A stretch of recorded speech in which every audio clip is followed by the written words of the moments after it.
요한계시록이 전체적으로 상징과 비유와 환상 이런 것들이 많아서 그 이해하기가 어렵지만 그 중에서도 많은 논란이 되는 것이 7장에 나오는 14만 4천. 그게 누구냐?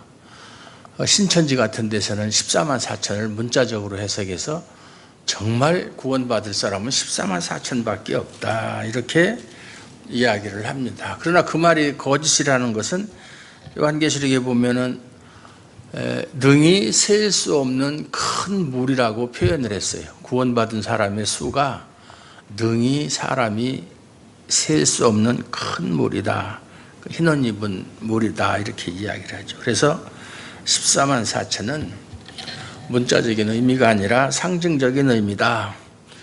아담 이후로 그리스도 안에서 구원받은 모든 성도들의 숫자를 말하는 것이다. 그리고 이제 오늘 나오는 66, 666, 666. 이것이 무엇이냐? 여기에 대해서 상당히 말들이 많습니다. 제가 3, 40년 전에만 해도 이것은 영국인가 어디에 있는 세계에서 제일 큰 컴퓨터다, 바코드다, 또는 요즘에 와서는 베리칩이다, 이렇게 수시로 변합니다.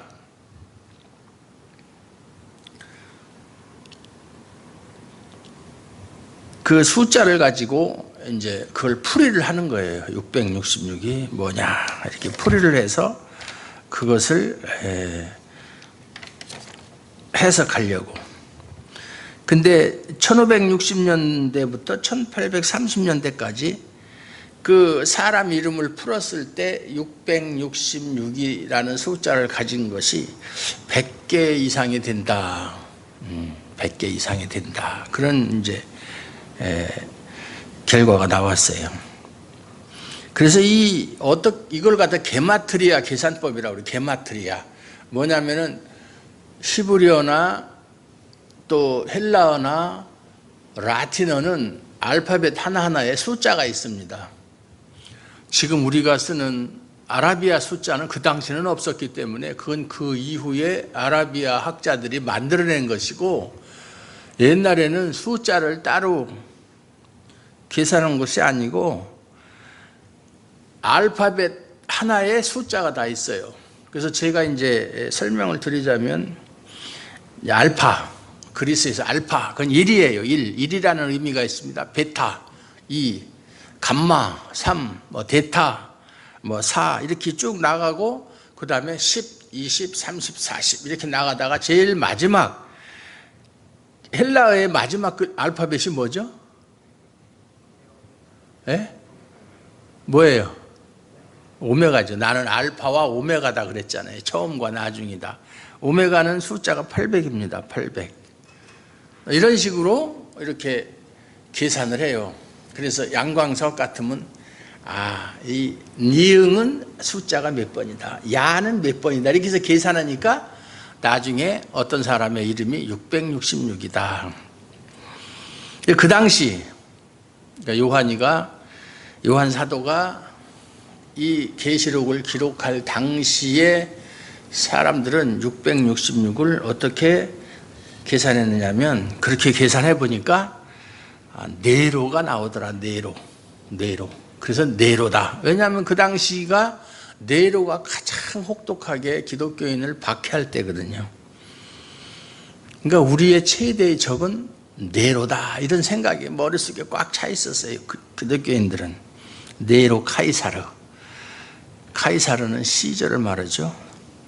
54년부터 AD 54년부터 68년 동안 14년간 황제의 즉위에 있었는데 엄청난 핍박을 가했어요.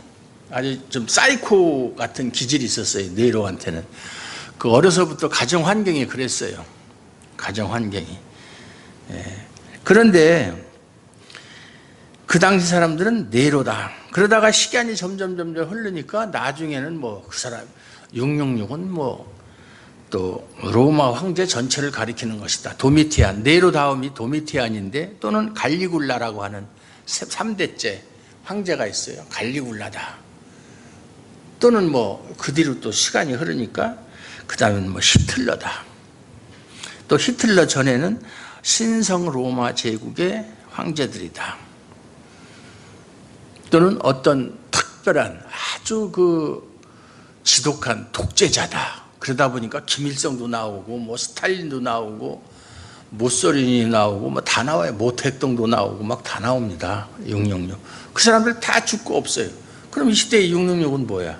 다 죽고 없는데. 히틀러도 없고 네로도 없고 다 죽었는데. 그러니까 지금은 이제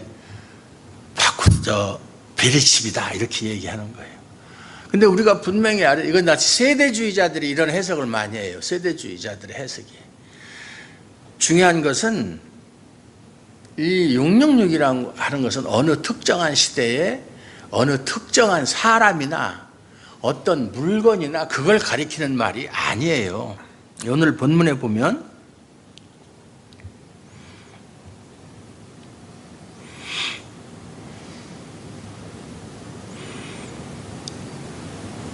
(18절) 지혜가 여기 있으니 총명한 자는 그 짐승의 수를 세어보라. 그것은 사람의 수니 그의 수는 666이니라. 그러면 그 당시 이 편지를 받았을 때 요한계시록이 편지잖아요. 요한 사도가 쓴 편지 어디에 보낸 편지예요? 어디에다 보냈어요? 편지를 써서? 예?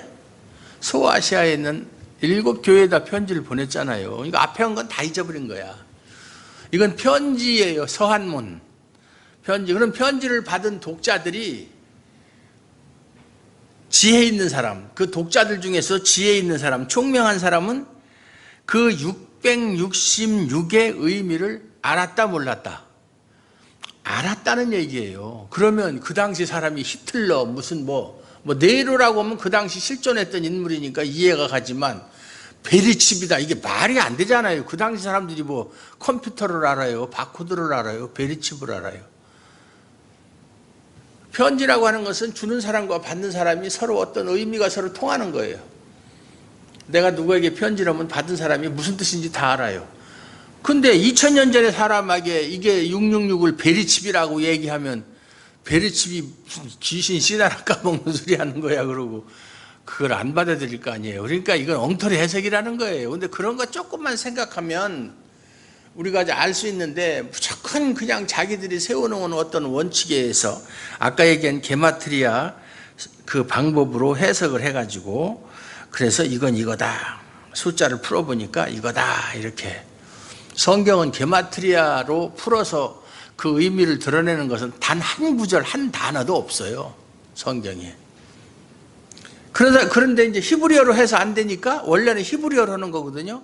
히브리어로 풀어보니까 666이 안 나와. 자기는 네로가 666이 틀림없다라는 전제하에 히브리어로 네로라는 그 이름을 풀어보니까 안 나오는 거야 666이. 그러니까 그 다음에는 이제 그러면 그리스어로 헬라어로 한번 해보자. 헬라어로 안 나오면 그 다음에 라틴어로 한번 해보자. 이런 식으로 해서 끼워 맞추는 거예요. 어떻게든지. 그러다가 안 나오면 네로 하나 하면 될 걸 네로 카이사로 말을 좀 붙이거나 너무 긴 이름은 줄이거나 해서 억지로 끼워 맞추는 그런 것을 게마트리아 셈법이다. 엉터리죠. 우리가 알 필요도 없는 것이고. 그러다 보니까 이제 별 말이 다 오고 한때는 뭐 미국의 국무장관 그 유명했던 사람이 누구죠? 키신저도 뭐 666이다 뭐 별소리가 다 나오는 거예요. 그 성경에 보면 숫자적인 말이 많죠. 뭐 24장로 요한계시록에 나오는 거 보면 24장로 24. 그 다음에 7인 뭐 7대접 7나팔. 그 다음에 14만 4천. 그 다음에 42달 뭐 1260일. 뭐 한때, 두때, 뭐 세때 또 두 증인도 나오고요. 7머리 또는 10뿔 뭐 이런 숫자적인 의미가 많이 나오잖아요. 그럼 이것도 다 게마트리아 계산법으로 해가지고 두 증인은 둘이라는 숫자니까 그걸 또 풀어서 해봐야 될 거 아니에요. 안 되는 거죠. 그렇게 하면은 다 답이 나오질 않죠. 이런 것은 다 비유적인 의미다. 비유적인 의미다. 뭐 우리가 일곱인, 일곱 나팔, 일곱 대접 나오는데 그것이 꼭 일곱이라는 게 아니라 일곱이라는 것은 완전수예요. 완전수. 그 숫자가 가리키는 의미가. 그걸 이야기하는 거고 아까 얘기한 14만 4천이라든가 열뿔이라든가 뭐 일곱 머리 그 두 증인은 교회라고 그랬잖아요. 교회를 가리키는 것이다. 그렇게 비유적인 의미로 그렇게 말하는 것이지 그 자책을 문자적으로 해석하면은 그건 말이 안 된다. 그럼 우리가 환난을 당하는데 3년 반 뭐 문자적으로 해서 3년 반 동안 그 환난을 잘 통과하면은 그 다음에는 전혀 뭐 환난이 없느냐. 그래서 이제 7년 환난을 이야기하려니까 7년 환난이라는 말이 성경에 없거든요. 그걸 반으로 나눠서 3년 반 앞에 전 3년 반, 후 3년 반 이렇게 나눠가지고 7년 대환란 중에 반으로 나눠서 이렇게 된다. 그래서 전 환란기 시절에 견딘 사람은 다음에 후반기 3년 반 그때는 환란을 다 받지 않고 뭐 휴거를 한다 뭐 이런 말도 안 되는 소리 그런 소리들을 많이 해요. 그래서 상징적인 의미다. 이걸 알아두시면 돼요. 거기에 너무 집착을 해서 이게 무슨 의미일까? 3년 반이 무슨 의미일까? 뭐 그렇게 할 필요가 없어요. 그리고 성경이라고 하는 것을 자꾸 자의적이라는 말이 스스로 자자에다가 뜻 의자가 아니고 자기 마음대로 자기의 뜻 그게 아니라 자자가 방자할 자자예요. 어떤 질서나 규칙이나 이런 거 없이 그냥 엉터리 뜻으로 해석하는 걸 자의적 해석이라고 그래요. 스스로 자자가 아니에요. 방자하다 할 때 자자예요. 그러니까 성경을 해석하는데도 원칙이 있고 원리가 있는데 그거 다 무시하고 그냥 엉터리로 아전인수격으로 해석하는 것을 자의적 해석이라고 한다. 지금 그 뭐 게마트리아 해석법이라는 것이 역시 자의적 해석이에요. 실제로는 그런 거고 상관없고. 출애굽기 13장 9절에 보면 하나님께서 뭐라고 이스라엘 백성에게 말씀하셨느냐면 내 손에 기호와 내 미간에 표를 삼아라. 이건 뭐냐면 하나님의 말씀을 내 손에 기호로 삼고 내 미간에 표를 삼아라. 이렇게 말씀하셨거든요.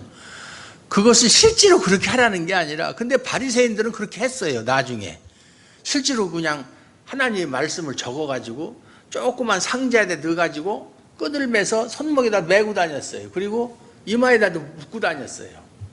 그게 아니라 그 이마라고 하는 것은 머리잖아요. 머리가 제일 중요하잖아요. 그것은 그 이마에 하나님의 말씀을 붙이라는 얘기는 하나님의 말씀을 순종하라는 얘기예요. 하나님께 충성하라는 얘기예요. 헌신하라는 의미로 하나님의 말씀대로 하나님께 충성하고 헌신하라는 의미로 그런 말씀을 하셨는데 뭐 그 당시 사람들은 그걸 하고 다닌 사람은 없어요. 신약에 와서 바리새인들이 그걸 실질적으로 문자적으로 해석해서 그렇게 했고 손이라는 건 뭐예요? 손은 행함을 나타내는 거예요. 뭐든지 우리가 손으로 행하잖아요. 손으로. 그러니까 하나님께 헌신하고 그 말씀대로 행하라는 뜻인데 그것만 붙이고 다니면 그게 뭐 다 되는 것처럼 그렇게 생각을 했다. 이제 거기서부터 유래가 된 거예요. 물론 그 전에 이마의 표는 어디에 나오죠? 이마의 표라는 말이 제일 먼저 나오는 데가 어디예요? 성경 읽어요? 안 읽어요? 이마의 표 제일 먼저 받은 사람이 누구예요? 어떤 표든지 가인이죠. 가인이 자기 동생을 죽이고 요리하며 방황할 때 하나님 저를 만나는 사람이 저를 죽일까 합니다. 저 그 사람들한테 죽임을 당할 거예요. 그러니까 그렇지 않다. 너를 죽이는 자는 내가 벌을 뭐 7배나 더 할 것이다. 그러면서 그 이마에다가 표를 해주잖아요. 표. 근데 영화에 보면 실제로 그냥 레이저로 각인을 하듯이 짠 하면서 그냥 여기에 표가 이렇게 나타나요. 근데 실제로 그렇게 표를 한 게 아니에요. 그것은 저주의 표예요. 저주의 표. 어떤 목사님이 설교하는데 가인이 이마에 표를 받음으로 보호를 받았다. 그래서 우리도 가인처럼 이마에 표를 받아야 된다. 이렇게 설교하는 소리를 듣고 내가 아주 깜짝 놀라서 요즘 젊은이들 이야기는 깜놀해가지고 기절할 뻔했어요. 그런 뜻이 아닌데 문자적으로 이해를 해서 그래요. 하나님이 저주의 표예요. 너는 함부로 내 마음대로 죽지도 못하는 신세가 되었다 그 말이에요. 차라리 죽는 게 나은데 요리하며 방황하고 사람들한테 어딜 가든지 제 동생 죽인 놈이야 이런 소리 듣고 모든 수모와 그런 수치를 당하는 것보다는 차라리 죽는 게 나은데 너는 내 마음대로 죽지도 못할 정도로 큰 죄를 범했다는 저주의 표시예요. 그게 실제로 있고, 우리나라도 보면 옛날에 추노라는 드라마가 있었어요. 그죠? 추노 주제곡을 누가 불렀지? 임재범이가 불렀어요. 그 노래 참, 임재범이가 노래는 참 잘하죠. 어쨌든 거기 보면은 노예들한테 여기다가 그 노예 노자를 이렇게 이렇게 부르다가 새긴 것이 나오는데 그건 고증하고는 전혀 상관이 없어요. 우리나라는 노예라는 말을 안 써요. 노비라고 그러죠. 노비라고 그러죠. 노비도 이제 관노비가 있고 요즘으로 말하면 이제 관공서에 근무하는 뭐 이렇게 노비가 있고 그다음에 산노비가 있고 산노비 개인이 소유하고 있는 노비. 그다음에 이제 노비도 또 외거노비가 있고 솔거노비가 있어요. 솔거노비는 그 집에서 먹고 자고 외거노비는 출퇴근하는 노비. 노예라는 말은 안 써요. 우리나라 말을. 그런데 문헌에 보면 노비에게 얼굴이나 이마나 몸에 어떤 문신을 하거나 표시를 한 적이 없다는 거예요. 없다는 거예요. 그건 잘못된 것이다. 추노라는 게 도망간 노비를 잡는 사람들을 말하잖아요. 그런 건 있었는데 얼굴에다 표를 하는 것은 없었다. 왜냐? 얼굴에다 표를 하고 그렇게 되면은 그 주인이 맨날 본인은 그 자기 얼굴을 볼 수 없지만 주인이나 다른 사람은 볼 거 아니에요. 보면 혐오감을 주죠. 그 사람들은 다 허드렛 일하고 뭐 이렇게 일하는 사람인데 그러니까 보기 싫은 게 누가 보기 싫으냐면 부려먹는 사람이 보기 싫은 거야. 그런 것은 없었다. 그렇게 우리나라 사람들은 노비한테 이렇게 잔인하게 물론 뭐 성질나서 노비는 뭐 소유물이니까 폭행을 해서 죽음에 이르게 하는 일들도 덜어 있었지만은 그렇게 한 적은 없었다. 이제 그렇게 이야기를 하더라고요. 그런데 표를 한다는 것은 두 가지 뜻이 있어요. 내 것이다. 소유를 나타내고. 그래서 이제 그 양 같은 거 뭐 이렇게 그 하는 사람 키우는 사람들 보면 유목민들 보면 자기 소유의 그 짐승에게 뭐 귀나 어디 뭐 등짝이다 이렇게 불도장을 찍잖아요. 그게 자기 소유라는 거예요. 표시해 놓는 거예요. 그 다음에 이제 보호해 주겠다. 내 것이니까 보호해 주겠다. 이제 두 가지 의미가 있는 건데 여기도 보면 지난 시간에 설명한 걸 잠깐 다시 한번 설명하면 제일 처음엔 바다에서 짐승이 하나 올라오죠. 근데 그 짐승은 누구냐면 용에게서 권세를 받은 짐승이라고 그랬어요. 예. 근데 그 짐승은 무엇을 상징한다고 그랬죠? 바다에서 올라온 짐승은?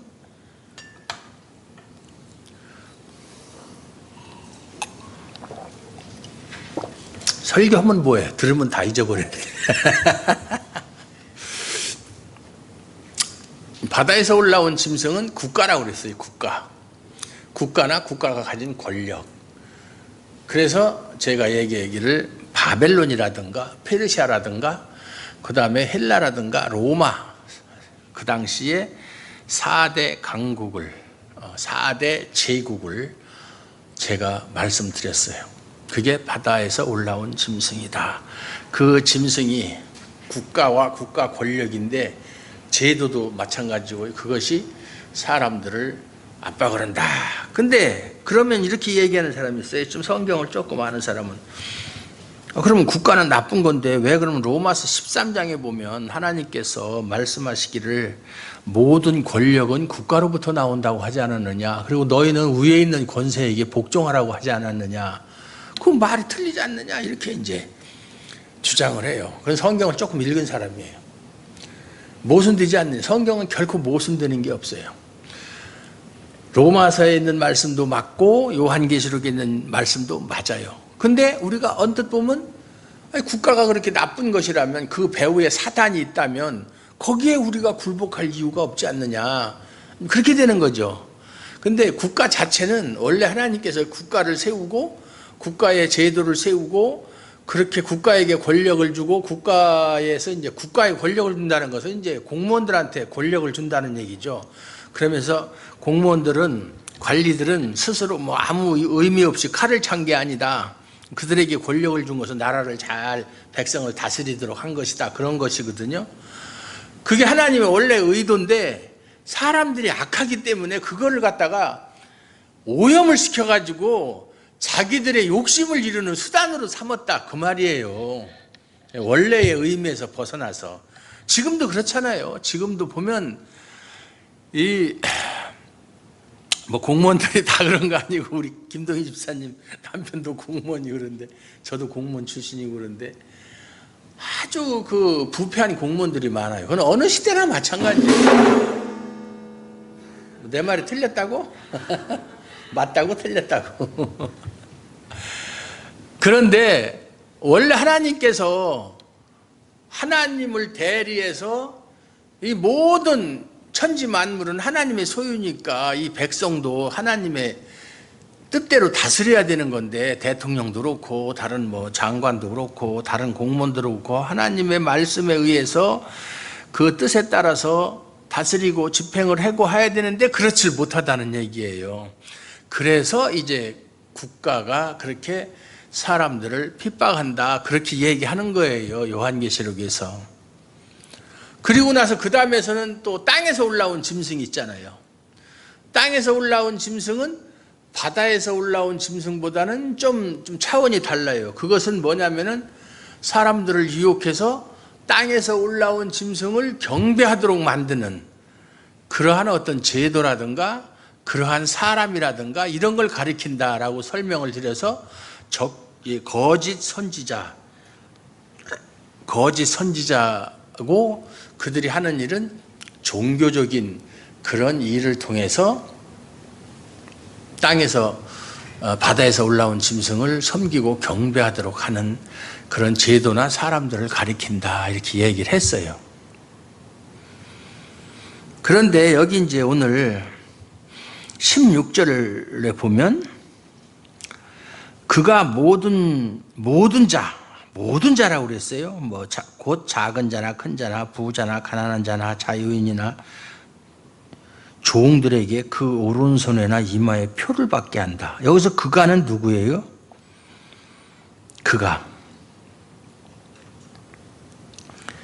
그가는 누구예요?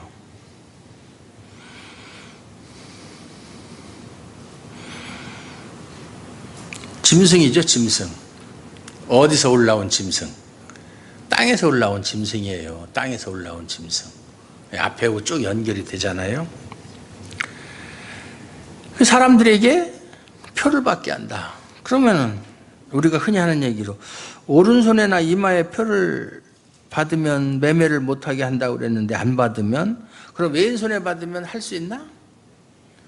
뭐 이렇게 이제 빈정거리는 소리로 이야기할 수 있고, 또 이 표를 가진 자 외에는, 그러니까 표를 받지 못한 자는 매매를 할 수가 없다. 사람이 물건을 사고 팔 수 없으면 굶어 죽죠. 마트에 가서 뭐 하나 살래도 표가 없어서 못 사면 살 수가 없잖아요. 또 이거 역시 비유적인 표현이에요. 매매를 못한다는 것은 실제로 물건을 사고 팔지 못한다는 말이 아니라 여러 가지 세상에 살면서 괴로움을 당한다는 얘기예요. 곤란을 당한다는 얘기예요. 왜냐하면 사탄과 그 수하들을 따르지 않고 그들이 세운 제도나 법이라든가 그들이 만든 우상이라든가 이런 데 절하지 아니하면, 쉽게 얘기해서 마귀를 섬기지 않는 사람은 세상 살아가기가 힘들다는 얘기예요. 핍박도 많이 받고, 예? 그걸 말하는 거예요. 그러나 성경에서 말하는 것은 그럴지라도 결국은 우리가 승리한다는 얘기죠. 승리는, 최후의 승리는 우리 것이라는 얘기죠. 제가 지난 시간에도 참고 견디라는 얘기다 말씀드렸잖아요.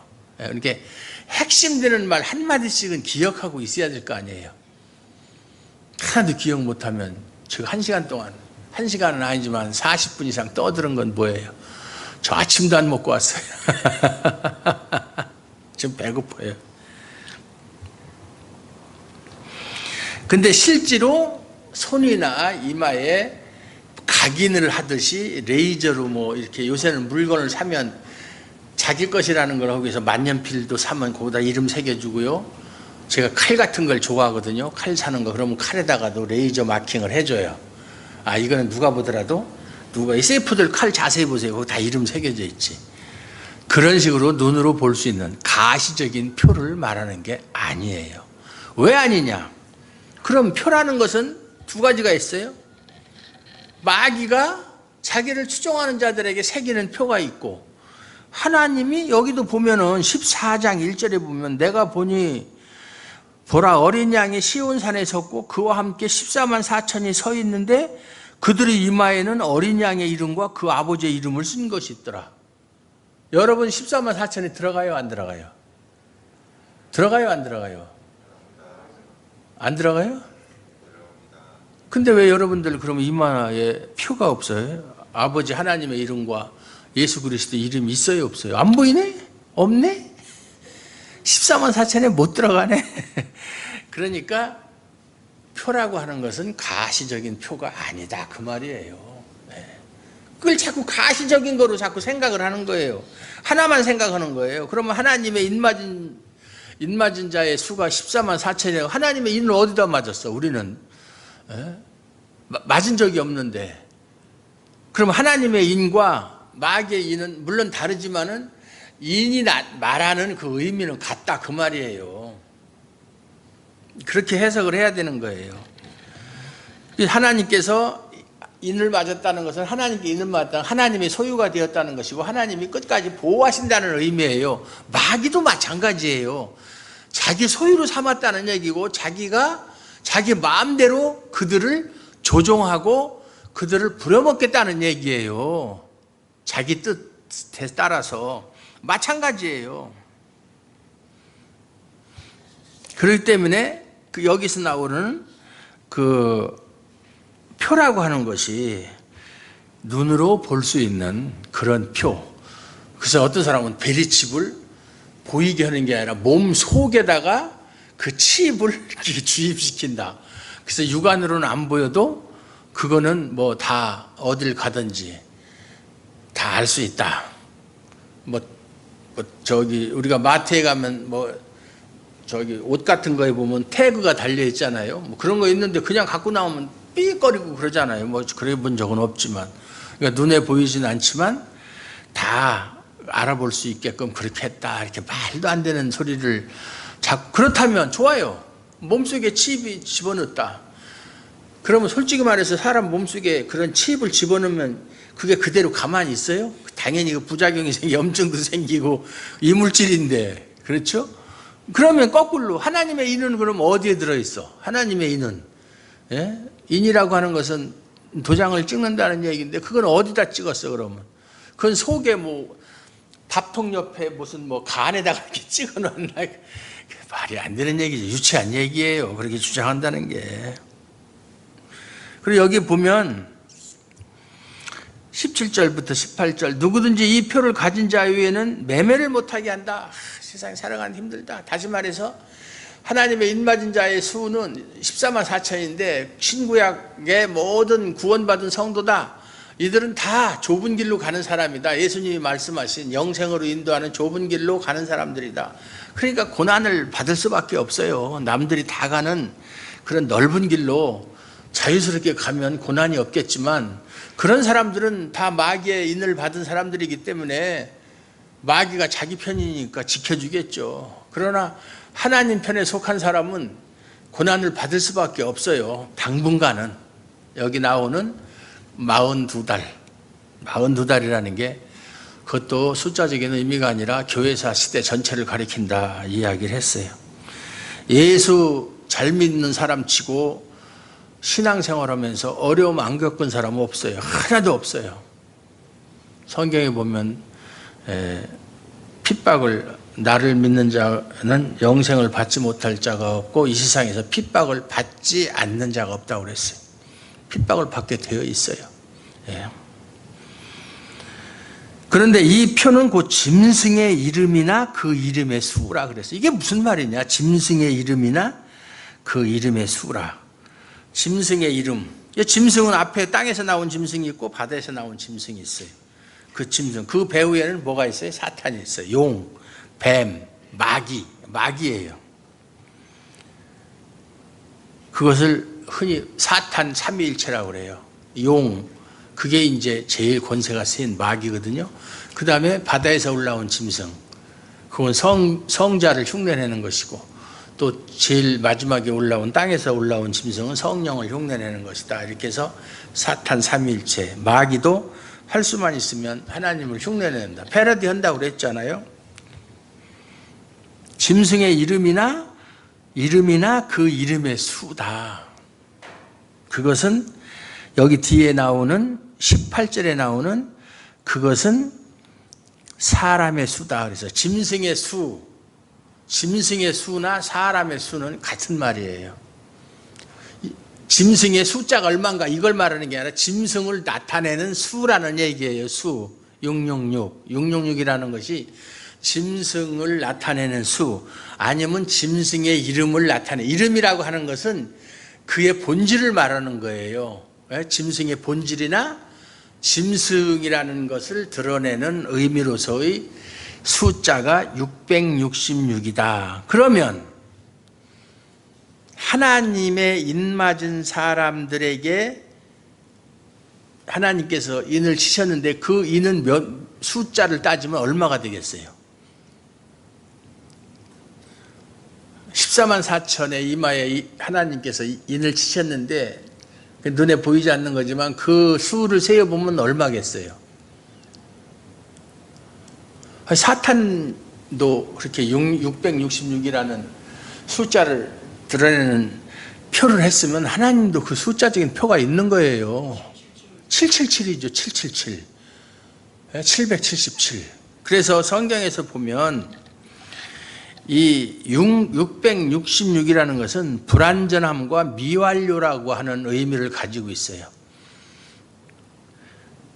불완전성. 마귀가 상당히 능력이 많아요. 하늘로부터 불이 나게 할 수도 있고 다 할 수 있는데 못하는 게 있어요. 사람에게 영생을, 생명을 주는 건 못해요. 그것은 하나님만이 하실 수 있어요. 그게 7로 상징되는 하나님의 능력. 그래서 777 이것도 이제 뭐냐면 3번 반복해서 이야기하는 것은 이 삼위일체를 흉내낸 거예요. 666 불완전함의 연속성, 삼위일체를 흉내낸 거예요. 그래서 우리는 777이라는 숫자에 해당되는 사람이라면 마귀의 표를 받은 사람은 666, 666의 표를 받은 사람들이에요. 우리하고는 완전히 구별되는 사람들이죠. 결론적으로 말해서 666이라는 게 뭐 옛날에 어떤 사람은 뭐 서울에 가면 666번 버스도 있어요. 그거 탔다가 아이고 이거 666이네 그러고 얼른 내렸다고 하는 사람도 있어요. 이거 타면 큰일 나는데 그냥 그런 눈으로 보이는 그런 것이 아니고 결론적으로 말하면 666이라는 것은 사람들이 이 세상에서 누리고자 하는 최고의 영광이 666이에요. 다시 말해서 인본주의 사상의 최절정이 666이에요. 사람이 주인인 세상, 사람이 무엇보다 먼저인 세상. 사람이 먼저가 아니에요. 하나님이 먼저지. 사람은 피조물인데 조물주가 먼저지. 그리고 짐승과 짐승, 땅에서, 바다에서 올라온 짐승, 땅에서 올라온 짐승, 그 짐승과 짐승을 따르는 자들이 인간을, 천지를 만드시고 인간을 창조한 하나님의 창조 목적이 있잖아요. 그 목적을 이루지 못하도록 방해하는 의미로서의 666이에요. 그러니까 더 쉽게 얘기하면 하나님을 대적하고 하나님의 창조 목적을 거스리는 국가나 제도나 법률이나 사상이나 철학이나 이데올로기나 종교, 철학 뭐 다 합쳐서 그걸 666이라고 그러는 거예요. 어떤 사람을 가리키는 게 아니라. 예.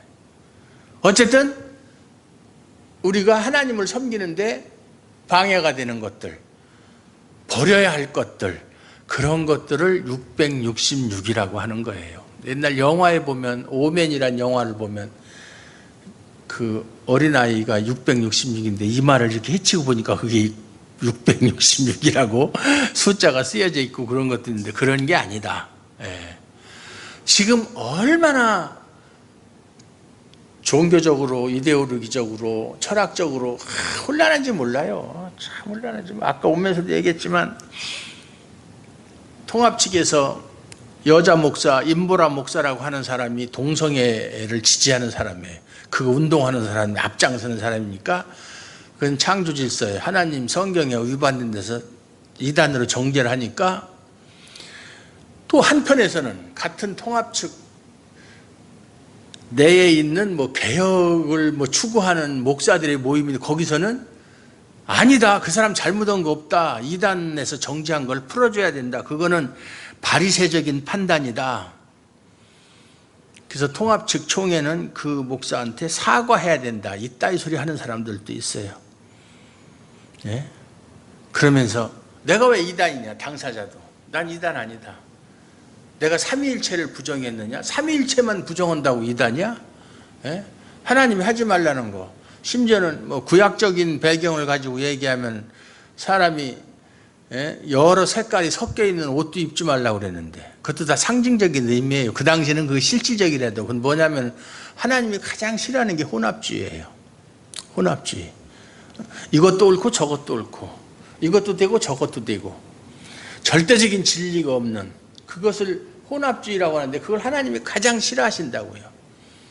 그들도 사람이다. 뭐 왼손잡이 오른손잡이가 딸이 있듯이 성소수자는 왼손잡이하고 어떻게 성소수자하고 같아요. 그건 말이 안 되는 얘기지. 그러면서 하나님은 사랑이신데 하나님께서는 그들도 결코 사랑해서 제외시키지 않았다.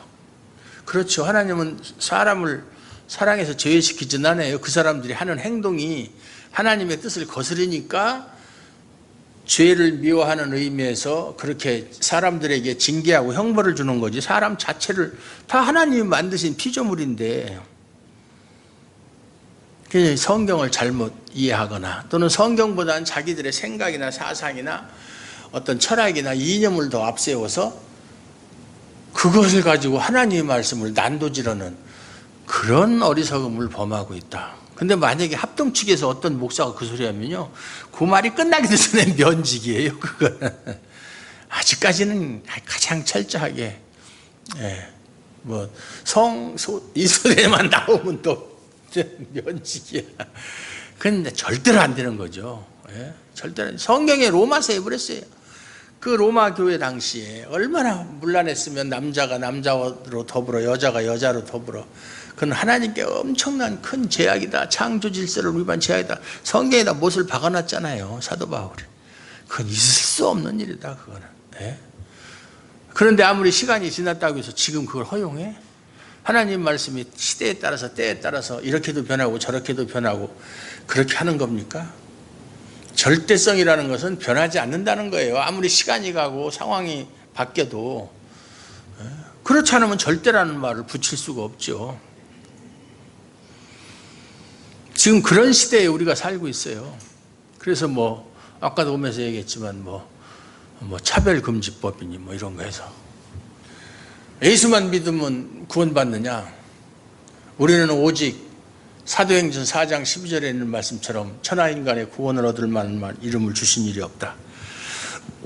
예수만 믿어야. 이 소리 하면 걸리는 거예요, 법에.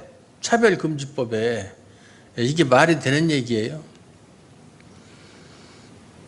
야, 그럼 걸려가지고서 교도소 좀 갔으면 좋겠어. 편안하게 앉아서 공밥이나 먹고.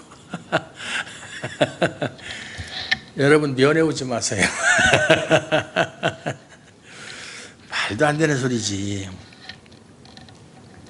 그런데 이 세상 사람들은 마귀를 따르는 666의 표를 받은 사람은 이 세상에서 뭐 링컨이